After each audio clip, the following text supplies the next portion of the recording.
That was unintentional. The music ended and I appeared. Thank you. Welcome back again. We hope you enjoyed lunch. Great to see the room still full, and your faces, I can read the excitement about the upcoming panel, and I'm seeing new friends in the crowd, and I hope you don't mind me waving at them because I don't get to see them all the time. Our next panel, the second panel of the day and the first of the post-lunch part of the conference, is about the evolving global order. These days, many of the headlines in Turkish and international newspapers, media outlets, is about the war in Gaza, Lebanon, Ukraine, and possibility of widening conflict in the Middle East, bleak economic picture, US-China competition, and a lot of questions remain about how we can respond to the ever-growing complexity of the problems faced here in this region and in the world. And this happens to take place at a time when there is a shift from international cooperation and international institutions to a more transactional approach. So in this panel, our guests will explore the future of global governance and how and why, and perhaps if it could be, international institutions can be reformed. We have an amazing team to do just that, to discuss those questions. It's my great honor to invite to the stage the moderator of the panel and fellow Colombian, Professor İlker Turan Hocam. We'll have you first. And I will also... Hoş geldiniz, buyurunuz. Ben konuklarınızdan olsaydım sonra size bırakıyorum. Tamam. Big applause. Professor Turan's guests are Dr. Fonteh Akum, Executive Director of the Institute for Security Studies from South Africa. Welcome. Ambassador Burak Özlügergin, Director General for Bilateral Political Affairs at the Turkish Ministry of Foreign Affairs. Ambassador, welcome. Thank you. And, more guests in this session. Ms. Daniela Carmela Cicchella, Deputy Representative of the UNHCR in Turkey. Welcome. Welcome, thank you. And His Excellency Vuk Jeremic, former Minister of Foreign Affairs of Serbia and former President of the UN General Assembly. Welcome. Thank you. It's all yours. Good luck. Please. Oh, you have a chair there. All right.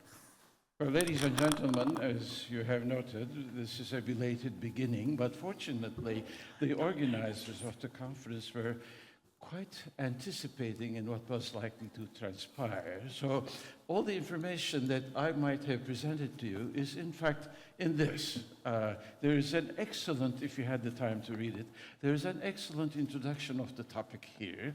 And then in the back of the program, you have a detailed life story of every participant. So this saves me and saves all of us time that I would have used to introduce these good people to you. And you have the program before you, and I have agreed with the speakers that we shall follow the order in which they have appeared in the program. And as you know, everyone will have about 15 minutes to 20 minutes to present their idea, and then we will have some time for questions. I have been instructed to essentially move as quickly as possible so that we shall maybe use less time than we were allotted. But let me start with Fonteh Akum, Executive Director of the Institute for Security Studies, Zuid-Afrika, right? All right, please go ahead. You have 15 to 20 minutes. And of course, you know, the particular topic that we are to speak about is an excellent one. Facing new and old conflicts, can international institutions become relevant again? As you know, the international institutions first tried to prevent Italy from invading Abyssinia. That was a failure. Then the international institutions that emerged after the Second World War tried to prevent the overtaking of Korea. That was quite successful, except what was meant by collective security initially wasn't quite what transpired in Korea. Presumably, the United Nations was there to prevent all conflict, As it turned out, it was ruled out, and there emerged security communities, and these security communities presumably offered the solution to its members, but not to those outside. So with that observation in mind, and noting that the world is governed by 5 countries, the Turkish president says the world is greater than 5. I think we all knew that in advance, but let us see what you have to say, because Africa is one of the continents that feel particularly deprived of having a share in global governance. Please go ahead. Thank you very much. I would like to start off by congratulating the GRF for their 15th anniversary and for the kind invitation to the Institute for Security Studies to be part of this conversation. It could not come at a better time discussing the relevance of international organizations, and the position from which I speak is that of leading a think tank on the African continent that's pretty preoccupied with the implications of global challenges for peace and human security on the continent as well. I would start off with 3 overarching comments about the current context. The crisis which we are seeing in Sudan, the Red Sea, Gaza and Lebanon as well, is basically having humanitarian implications on the African continent as well. And at the moment, the figures point to approximately 100 million inhabitants of the Horn of Africa suffering from food insecurity because of the challenges to supply chains created by these challenges. The second observation is that when you look to the agenda of the United Nations Security Council, approximately 65% of its agenda actually focuses on issues of peace and security on the African continent. And to make that observation stick even further, it's worth observing that a lot of the issues currently are not only interconnected, but they are increasingly complex. So it's hard to talk about the environmental issue without looking at its security implications. It's hard to talk about pandemics without looking at their economic implications. It's hard to talk about artificial intelligence without looking at the ways in which it would exacerbate current global inequalities.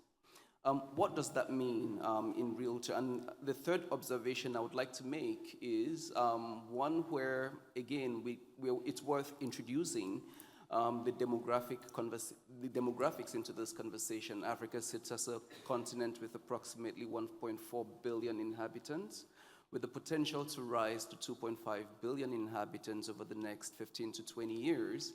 And while that could be an asset, given the current configuration of things, those demographics matter, not just for the future of peace and security on the continent, but also for the capacity for Africa for African countries to own a part of global decision-making. That said, the current global context is one within which there's been a lot of conversation about an African seat at the UN Security Council. The recent offer by the United States was without veto power. A seat at the UN Security Council can be debatable. What does it mean in real terms? I'd like to start with 3 things. The first is the necessity to rethink what power is and what it means in the current global context. We are living in a global context where, yes, military power could batter weaker states, but military power does not necessarily win the peace anymore. Neither does it win wars. So given the limitations of military power, is there a necessity to think through a configuration of power which should inform the way in which international organizations are actually structured and formed and function as well? The second observation relating to power is when you look at the global scape, you look at the GDP of the wealthiest African countries, South Africa sitting at over 400 billion, Nigeria and Egypt as well, total of 1.2 billion US dollars in 2022. However, if you look at the global corporates, the wealthiest of the big 7 Cumulatively, their capital accumulation is actually worth more than the GDPs of all 54 African countries combined. What does that mean for the global context itself and the way in which global institutions are structured? And if you go back to the 1900s, of course, John D. Rockefeller was referred to in the opening remarks. When you look at Standard Oil and the antitrust processes that led to the breakup of Standard Oil in the early 1900s, you begin to ask questions about the current global corporate as well and its implications for power. What that means is that the fracture that we are seeing and the gridlock in the global scape is equally having repercussions on the African continent. When you look at West Africa, for example, there's been a move by 3 countries in West Africa to extract themselves from the economic community of West African states. The second observation is there's a reconfiguration taking place in certain parts of the continent where there's a rethinking of where countries need to situate themselves in order to effectively change their own peace and security outcomes. What that means for a country like the Democratic Republic of Congo is that the DRC finds currency in actually belonging as much to the Southern African regional community as it does to belong to the East African regional community. And in practical terms, it looks towards a diversification of partnerships. So from Africa looking outwards, the future of its global relations is one of diversified partnerships, not wanting to be caught between the poles of renewed great power rivalry. The second is that diversified partnership implies that there's a clear push for the reconstruction of what would emerge as a global South, as an alternative configuration for addressing both political and economic problems, even if at the moment that global South is more focused on questions of climate and economics. The third push there is, as African countries move towards reifying industrialization as a way for economic development by beneficiating local resources, there needs to be a rethinking of the current trade and intellectual property arrangements, which devolved from a lot of the conversations that we had in the first panel that we saw today. It would be easy to look from outwards into the African continent, but from the African continent looking out, there is a push towards agents in the articulation and the materialization of what African agency is in engaging with multiple global orders, and that's articulated clearly in the second 10-year implementation plan for Agenda 2063, which came into place last year.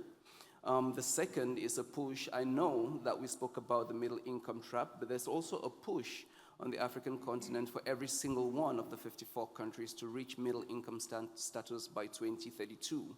While that might feel like a pipe dream, only partnerships with friendly nations would actually allow those countries to achieve that ambition. And one of the third ambitions as well is the necessity for African agency to actually drive the resolution of crisis on the continent as a first stop shop. That would require diplomacy, it would require partnerships, but it would also require a rethinking of peace enforcement mechanisms beyond just peacekeeping mechanisms. Thank you very much. Thank you so much. All right, without actually stopping, let us move to Ms. Daniela Carmela Cicchella. Did I pronounce that right?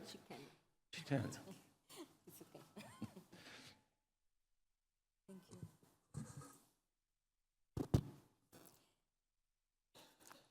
So, dear colleague, guests, and also members of the panel, thank you really for the opportunity that I have today to speak on behalf of the United Nations High Commission for Refugees, the UN Refugee Agency. And I would like to echo my colleague panelists to congratulate the GRF and for this opportunity to gather us together today to discuss a very important matter and to reflect today together on this. We gather indeed at a time when the world is gripped by immense challenges that are testing, as has been mentioned, the foundation of the international order. At a time where all the structure that have been established after the horror of the Second World War are currently under question. It has been mentioned already, the importance of multilateralism, but multilateralism, international cooperation, are currently facing very important challenges.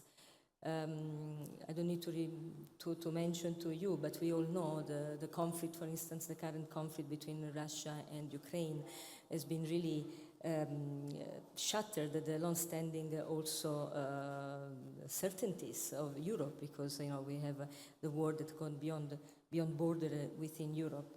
But also there are many other conflicts that remain, those that are more visible, like Syria, Yemen, but those that are a bit more invisible, as mentioned earlier, like in the Sahel region, in other places. And with that, of course, talking about the situation in Gaza and now spreading in Middle East, that has been really creating a challenge and a concern to all of us.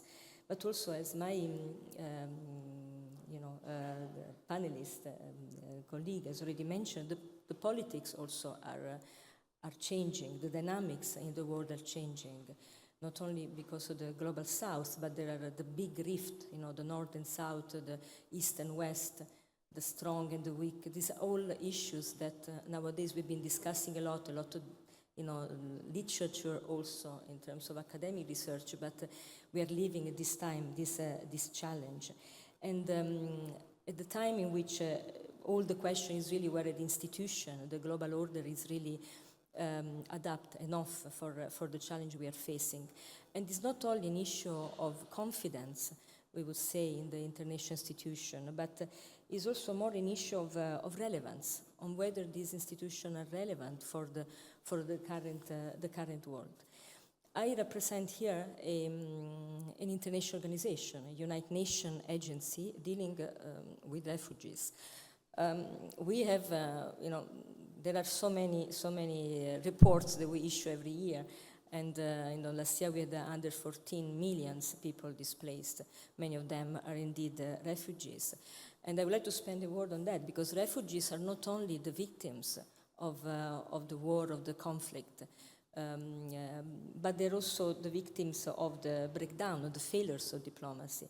But they're also at the same time the first to experience this failure of breakdown of peace.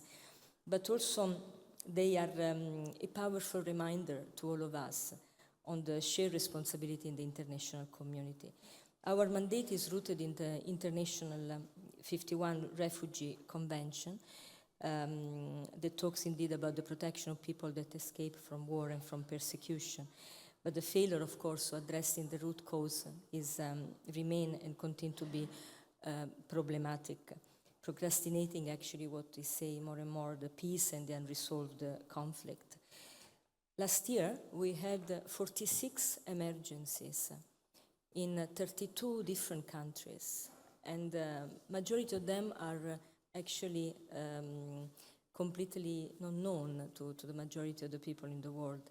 But there are a constant conflict, and never there have been so many conflicts as at this time.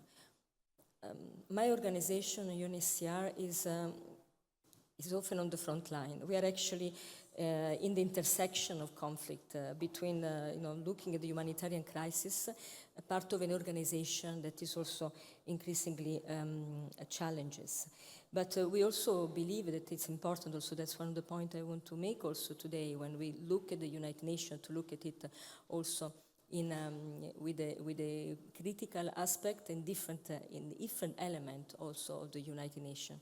Because from the UN agencies, also what we call us as humanitarians, we do believe that humanitarian action needs to continue to be strong. Humanitarians are often out there when there is a crisis. Also when everybody leaves a crisis, also sometimes diplomats are called back by the countries, or business. Humanitarians are often there, they're on the front lines. I mean, it's just a week ago that in the big tragedy in Lebanon, also one of our colleagues with their son were killed by one of the last strikes that happened there. But often we are alone. The United Nations is often increasingly questioned in a critical, but also we believe constructive manner. And one of the elements that I want to stress today is that the United Nations, the humanitarian that are working in the United Nations system, are not fearing any reform. We are actually asking for reforms. I mean, it was very well stated by our Secretary General just recently when he clearly indicated the importance to reform United Nations, to reform certain institutions, first of all the Security Council, to make sure that this, as I was telling earlier, adapt to the current war, to the current and future challenges of the war.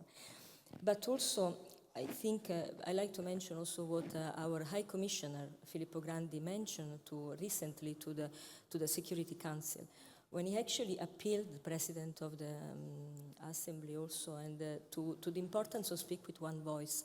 That's also the world of humanitarians, also within the UN system, are looking for one voice, a voice that is voice of compassion, of peace, a voice that goes beyond all the rivalries that are nowadays in the world.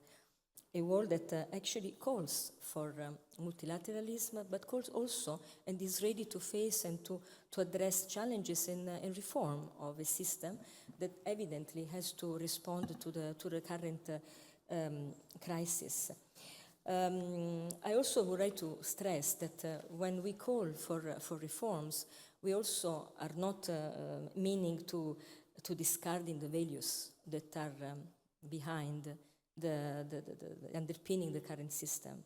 On the opposite, when we ask for reforms from the United Nations system, it's also to stress again, to give more value, to reconfirm certain values of peace, of justice, inclusiveness, and human dignity. There are few important asks that have been made in the last few days, also by my High Commissioner, who was actually to Syria just last week, but also Secretary General, on the importance to look into the respect to the law, the respect to humanitarian law, but also to look into the diversity of the actors that nowadays, as has been mentioned already earlier, that needs to be addressed.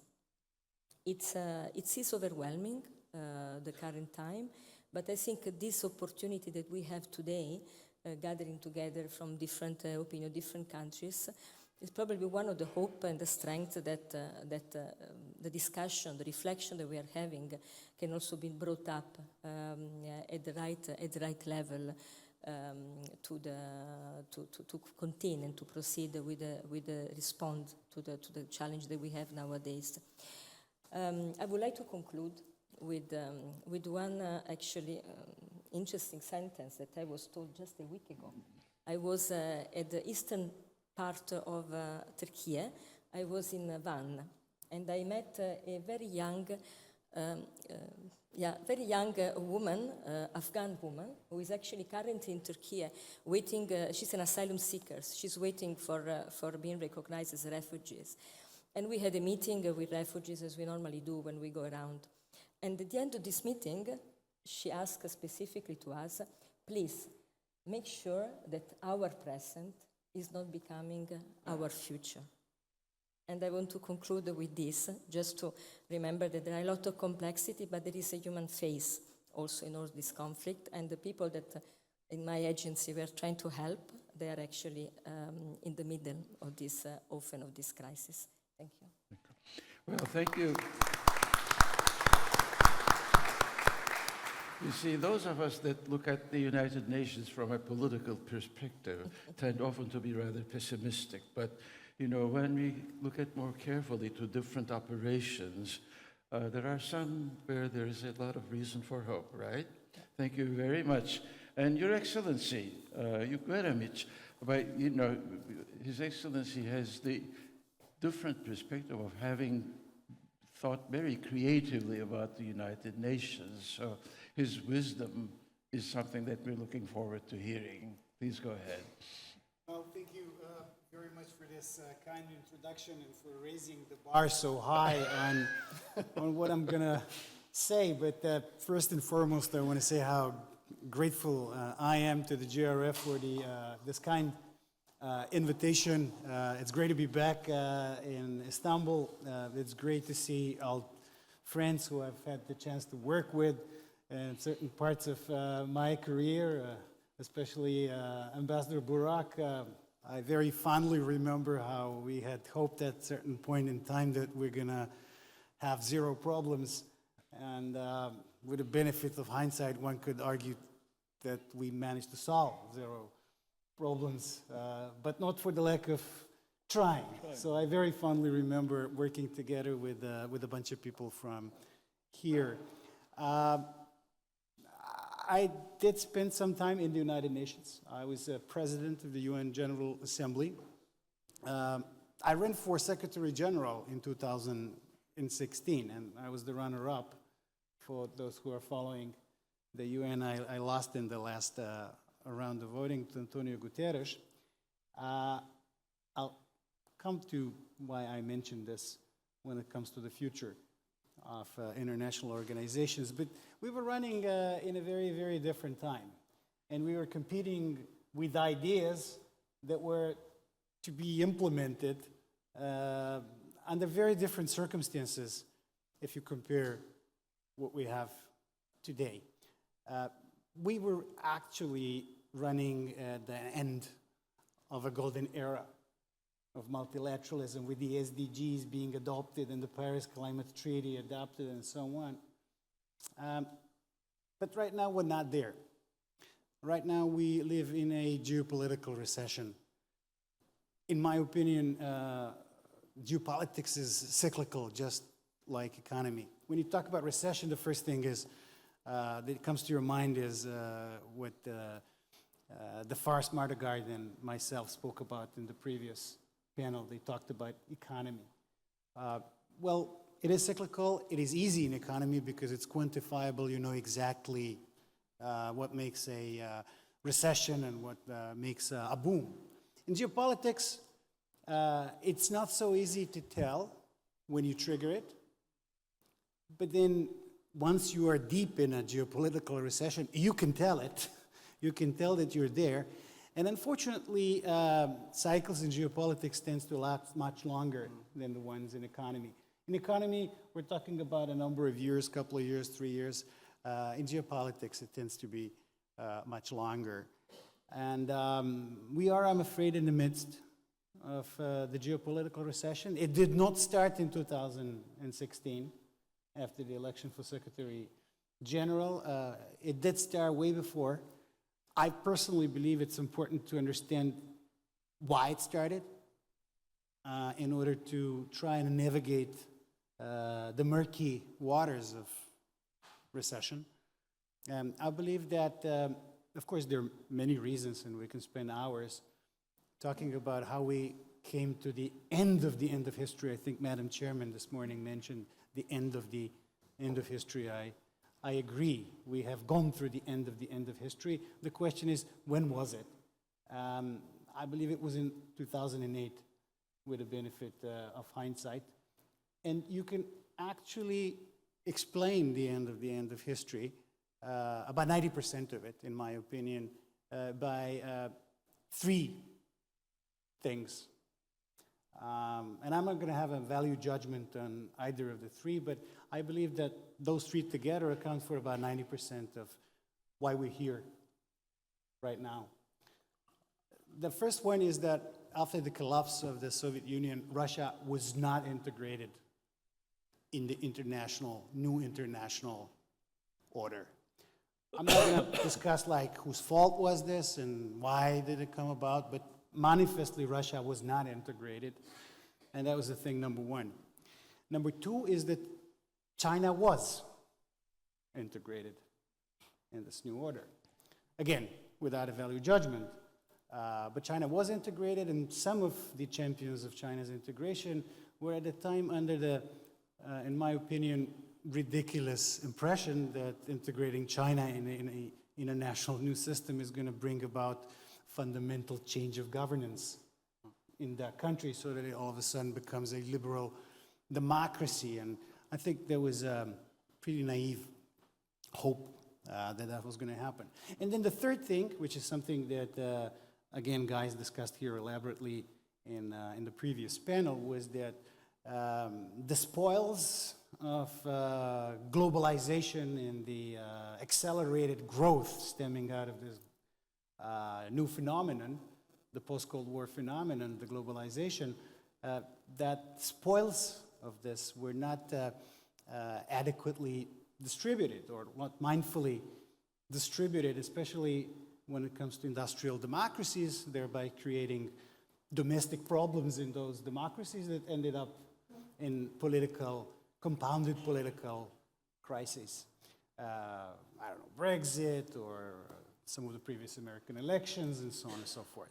But anyway, you put these three things together, and I believe the linear combination of those three can explain away about 90% of why we're here, inside a geopolitical recession. Now, one of the biggest victims of a geopolitical recession are always international organizations. International organizations, they tend to be founded, they tend to flourish during opposite side of the cycle. When things are great, when things are fine, when you have incentive to work closely with each other, when you tend to trust each other, when you take like leaps of faith, and when you're driven by values and convictions, and usually in the aftermath of a major catastrophe. Certainly the UN was created in the aftermath of one such catastrophe. But, you know, those organizations are created in a certain era, and then the situation, the world unfolds. It changes. Whereas international organizations don't, especially when they're founded in such a firm terms when it comes to reform, that they cannot change all that easily. And, you know, somebody mentioned that there was an observation that the world is bigger than 5. The UN is in so many ways not bigger than 5. And I can tell you this from first-hand experience, having led the General Assembly and having been vetoed in the last round of vote for Secretary General. But I don't think it's the end of the world. I think there are so many things that we can do together despite these difficult circumstances. And during such times, when multilateralism is in crisis, perhaps some of the things that we can do and the direction in which we can look is to do more things together regionally. So, in a way, to try and find minilateral solutions to at least some of the problems. Escape the UN, is that what you... Well, not escape the UN, but don't keep pulling your hair out that the UN is dysfunctional. I mean, I hear criticisms about the UN all the time.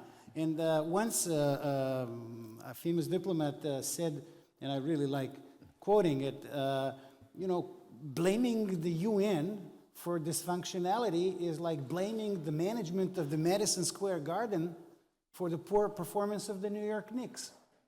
It's not the fault of the management of the Madison Square Garden. It's not the fault of the UN. It's the fault of the member states that make up the organization. So for as long as the member states don't change their ways, which are now tending to be far more zero-sum than cooperation, win-win cooperation, we're going to have such situation.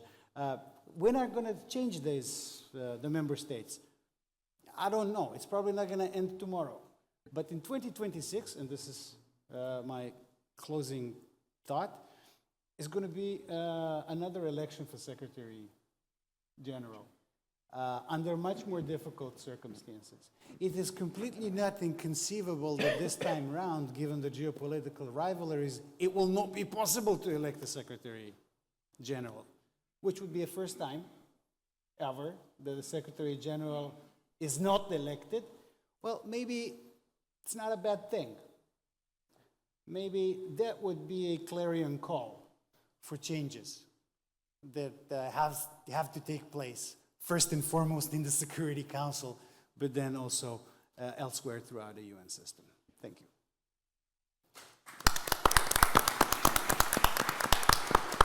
Well, Your Excellency, thank you very much for that enlightening speech. I was wondering whether I should end up becoming more optimist or pessimist after this presentation. But I was actually planning to ask a question. I'll just relate it to the audience for the time being. It seems that with the permanent members of the United Nations, there seems to be no way of their letting their power go, so we'll have to live with it. At least those of us that are of considerable age will have to live with it as long as we live. Sometimes people say it takes a crisis to make changes. I dread what kind of crisis it would take to restructure the United Nations. But maybe, Burak, you have an answer to that question? No, just go ahead. Well, let me see if I can cheer you up All right. about the UN. Well, I'm pleased to be here, and I hope to be able to contribute to our discussion today, and thanks for the invite. Now, the very title of our session already offers a robust, self-contained premise, in the sense that international institutions have indeed lost some relevance, some of their consequence, some of their shine, if you will. Well, that's not good news, not at all.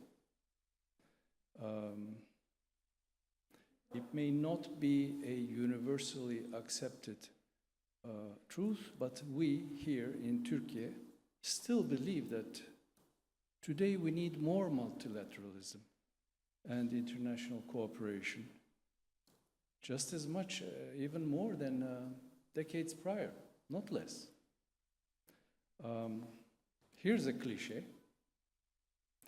Conflicts, climate crisis, pandemics, terrorism, food security, migration, grave human rights violations require holistic, coordinated, and timely responses from the international community.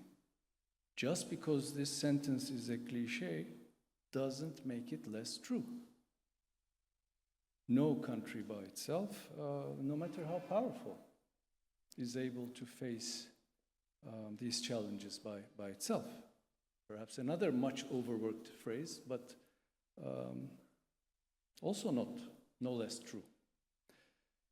The crux of the matter then is that we require a multilateral system that is more inclusive, more representative, and also more responsive to deal with the big disruption at the global level, and to the corresponding need for a resettlement, major resettlement. And yet we seem to be moving in the opposite direction, i.e. we're going through times of increasingly deep polarization and what my dear colleague and friend mentioned, mistrust. We therefore have to devise new methods of managing some sort of transformation through reshaping multilateralism, perhaps by mini-lateralism that Mr. Jeremic mentioned. But we need a shared will to do so.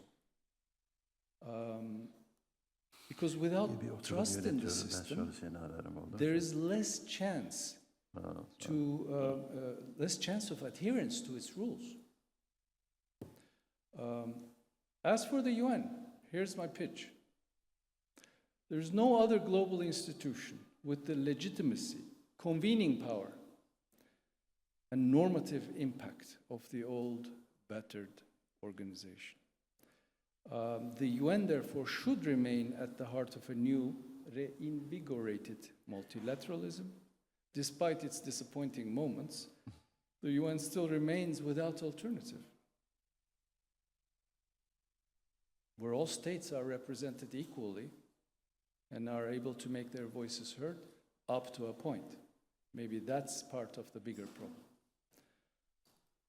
I know from the outside it looks like the UN is a big talk shop But it's the best talk shop that we have. If the UN were not invented, we would need to invent it if it weren't around already. I was part of our delegation to the UN, and I came to the sincere conclusion that the UN works best if member states want it to work. Of course. Because the UN is us. You know, it's a collection of member states, institutions, NGOs, think tanks, and the rules and regulations and standards that we have come up until now, and we will keep coming up with voluntarily. So the UN Charter has become cornerstone of international law. So we will, as Turkey, we will support all efforts to make the UN more relevant in the future, and the reform of the Security Council is critical in that sense. This was mentioned by all speakers, I would say. No need to mention the Gaza crisis and how we are completely helpless in doing anything about it, except turning off the TV, perhaps. The paralysis leads a lot of people around the world to question the relevance and usefulness of the UN and of multilateralism as a whole. Well, after these general remarks, let me turn to a case that I've been dealing with for the last few decades in the foreign ministry, in the Turkish foreign ministry. This is an issue, it's Cyprus. This is an issue that's been on the Security Council's agenda for over 60 years. That's a big 60. This alone should say something about the level of effectiveness or lack thereof of the Security Council in its current unreformed state.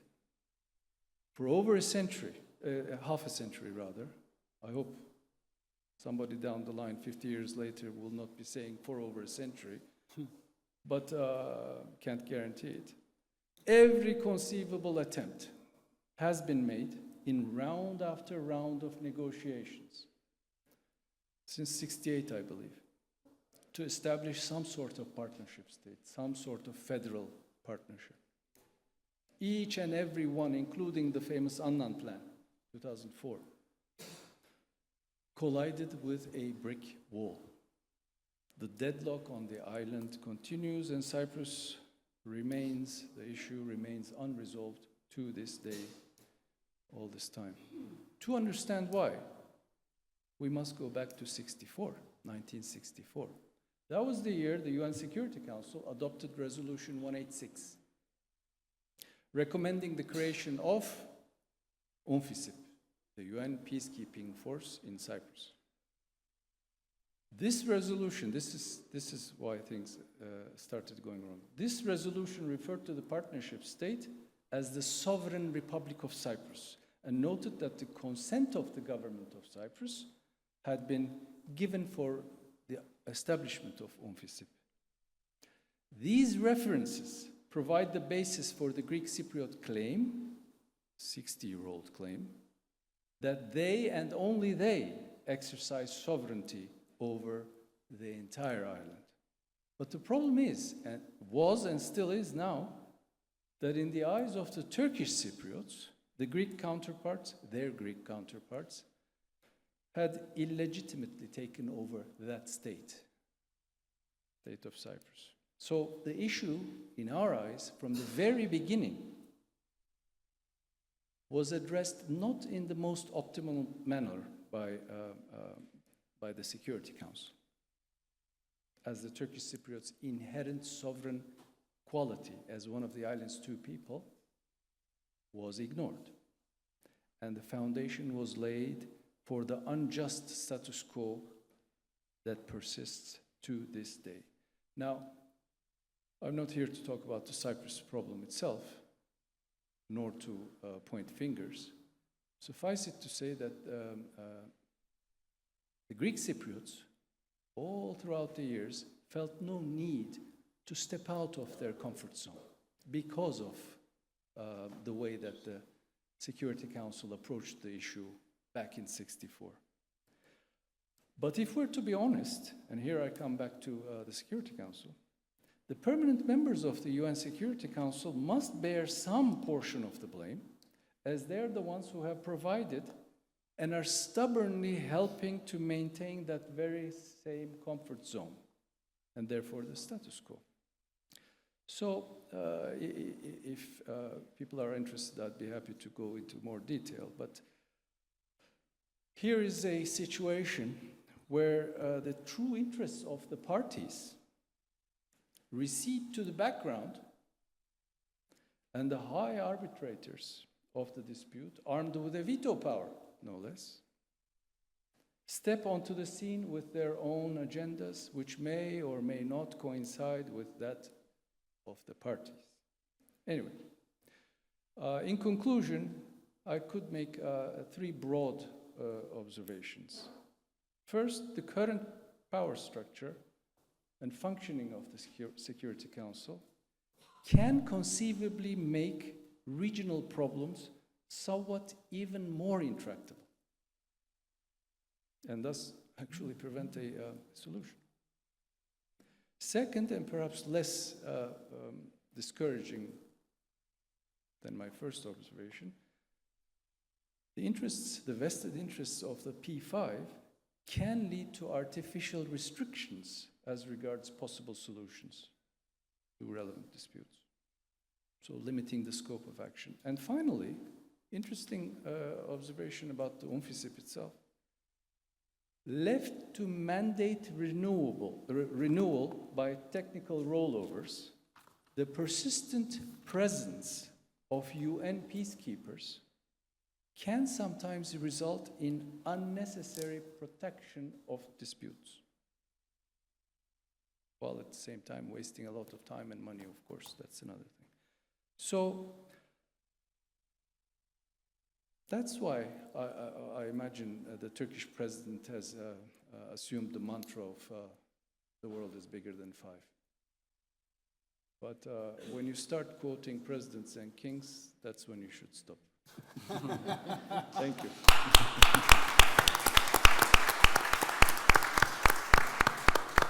Well, ladies and gentlemen, I was trying to make inferences about how, if I were asked to be an advisor to a government, what would I say about the United Nations? I'd say there are some parts of it that are very useful. High Commission is one. The peacekeeping forces might indeed be looked upon as a useful instrument. So you could, technically speaking, constantly oppose the United Nations, but take advantage of it while making arrangements outside the United Nations to suit your interests. Would that be a fair summary of what we may have learned from this? But ladies and gentlemen, the floor is now open for questions, so please do. Anna, please. We have to get the mic, though, before... But it's being recorded also, so it may be useful. Thank you. Well, great interventions, and I would have a question for each one of you. I mean, your comments on the Cyprus issue is extremely interesting, and I hope that on bilateral we go further. But I will concentrate on something that probably is more, I mean, it's for all of you, but more for Dr. Akum and you, Minister, as United Nations. I think that in this last conference on the future, there was something that was really important, is that it was 45 African countries led by Congo-Brazza that just helped counter the amendment that would have finished with the process. And this gives me the possibility to ask you, don't you think that Africa still today is not united? Don't you think that this agency that you are we saw it in this precise issue, but that in many areas, Africa is still very siloized, and the relations, the oomph of Africa together is not there.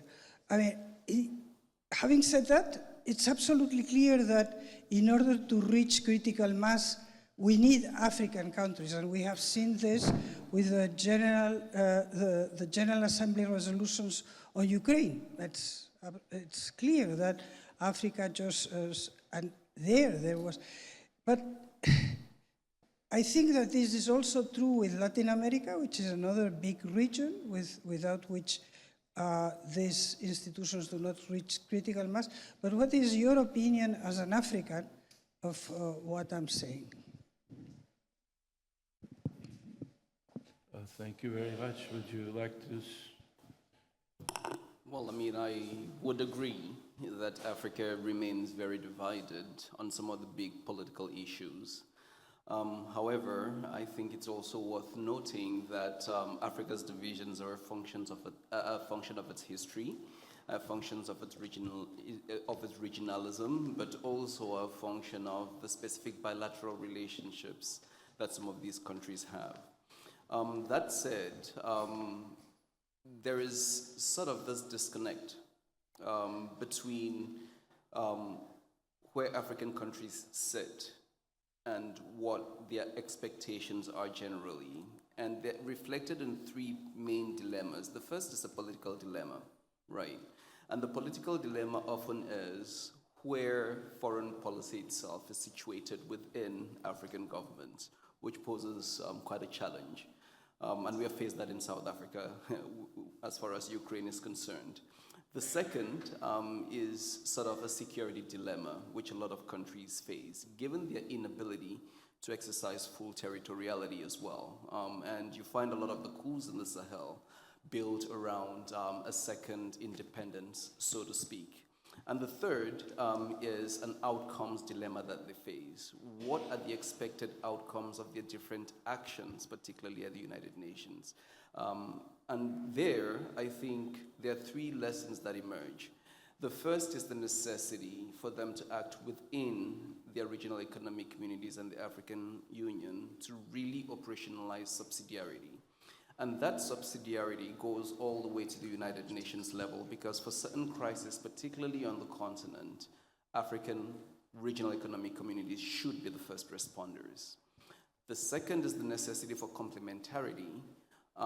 When the former president of UNGA actually speaks to minilateralism, it's actually using regional economic communities as well as a building block to getting to where the UNGA sits. Where the UN Security Council sits. And finally, at the level of the General Assembly, the expectation that African countries would vote as a bloc is actually a tall order, given the antecedent that I said. So the expectation is not there, but the diversity, I think, should be looked at more from a point of strength than a challenge to getting to consensus is. Thanks. Please go ahead, yes. Let me push a little bit on the Summit for the Future and what just happened in the United Nations.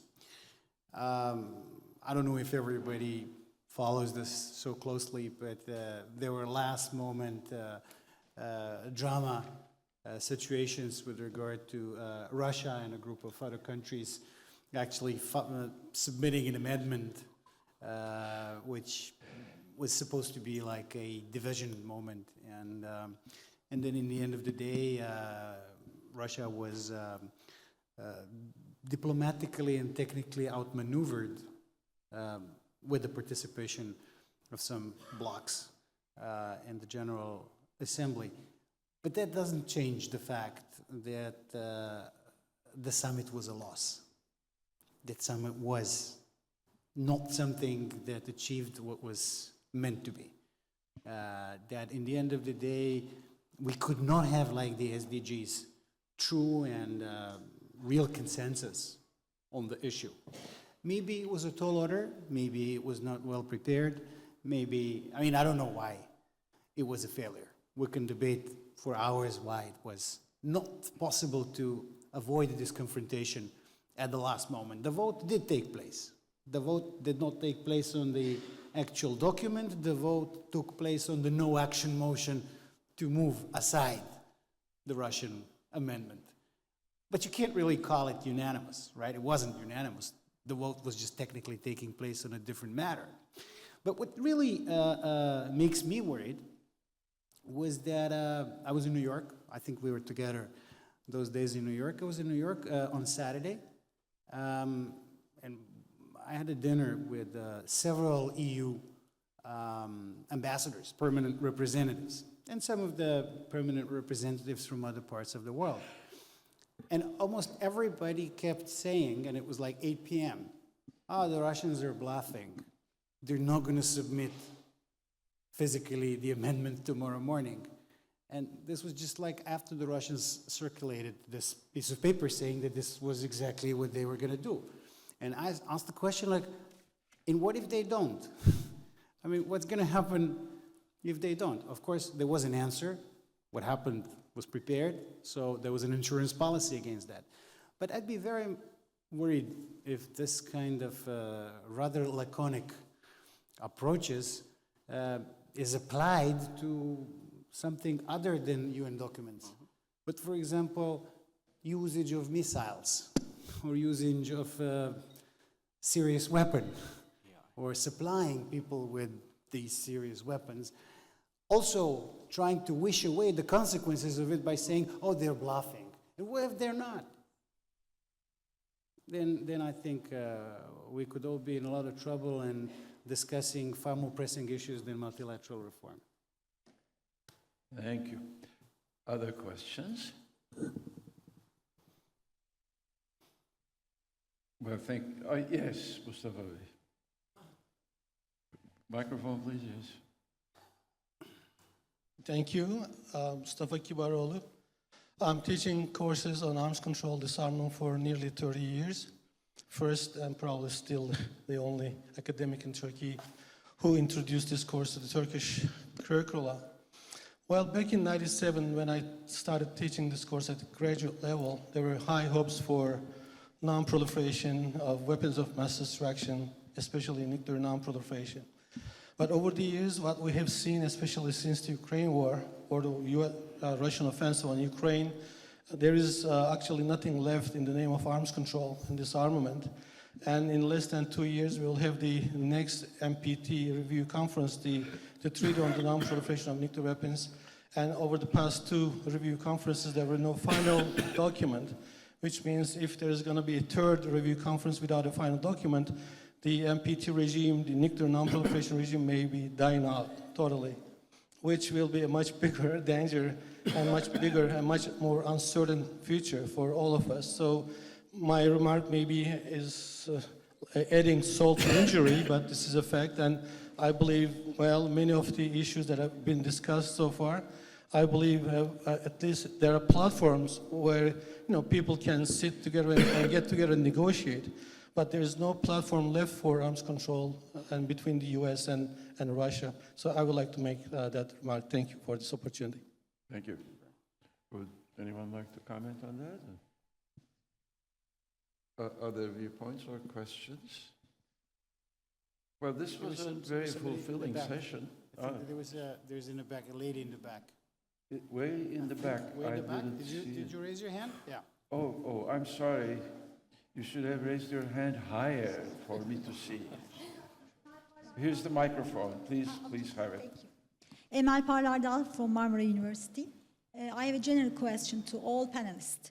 Implementing reforms in international institutions, as you know, has become increasingly complex and difficult. And in this new era, IIGOs, informal intergovernmental organizations, and ad hoc organizations have found new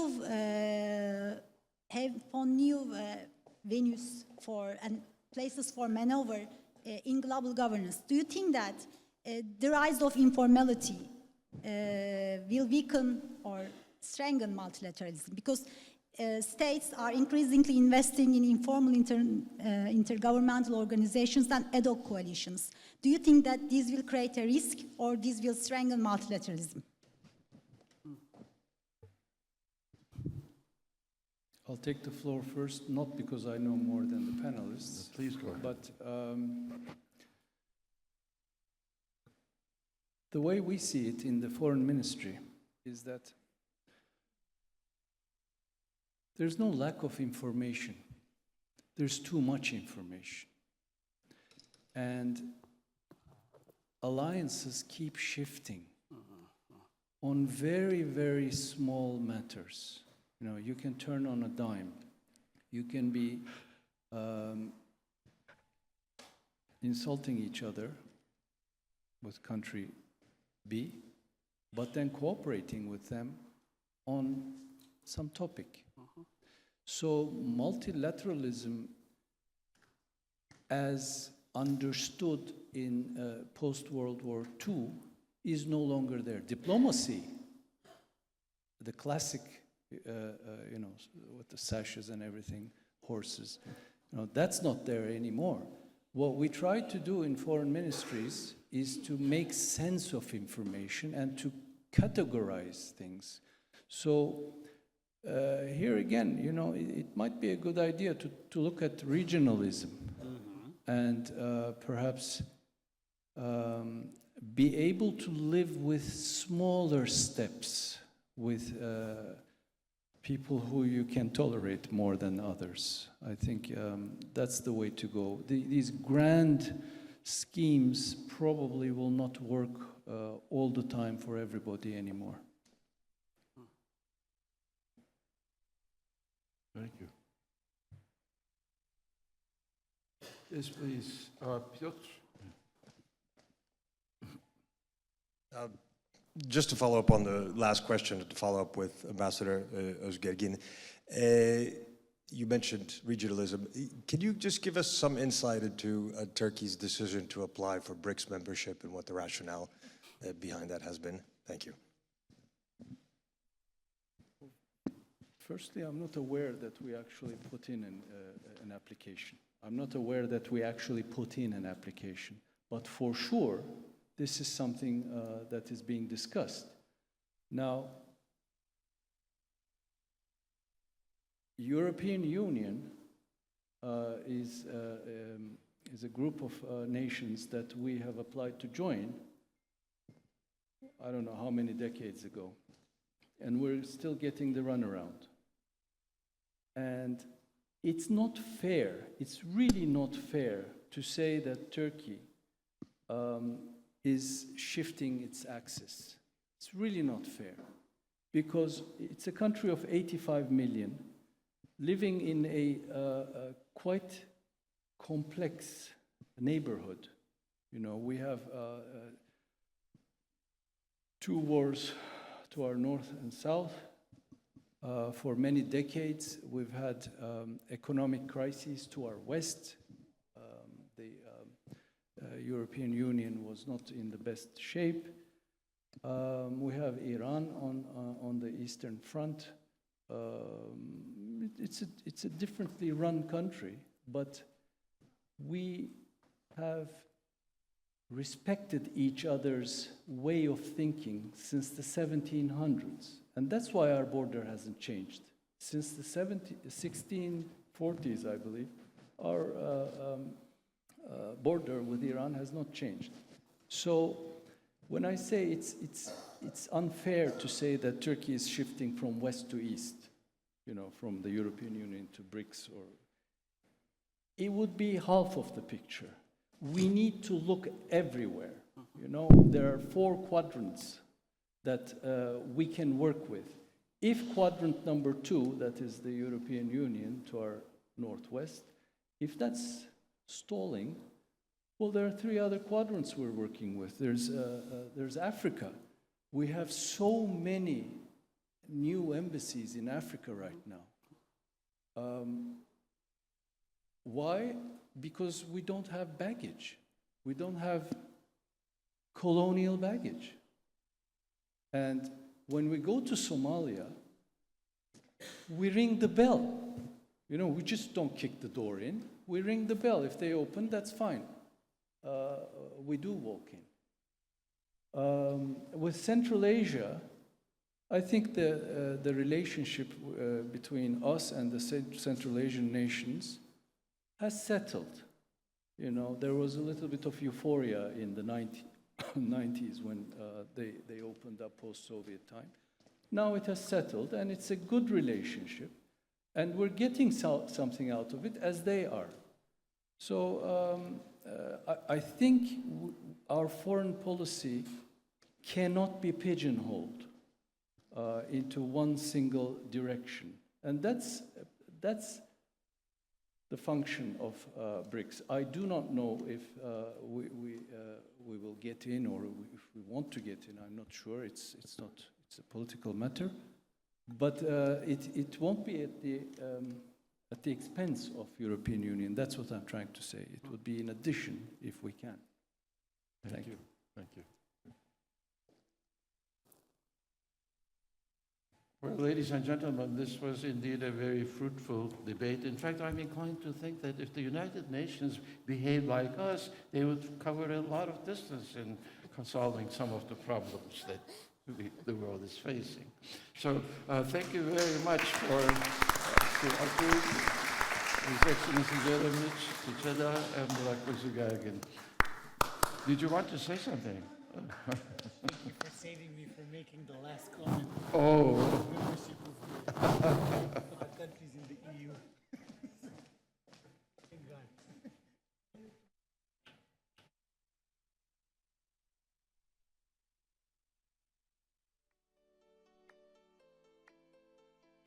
Sis? All right, I'm back. Enjoy your coffee break, 15 minutes, then we'll be back for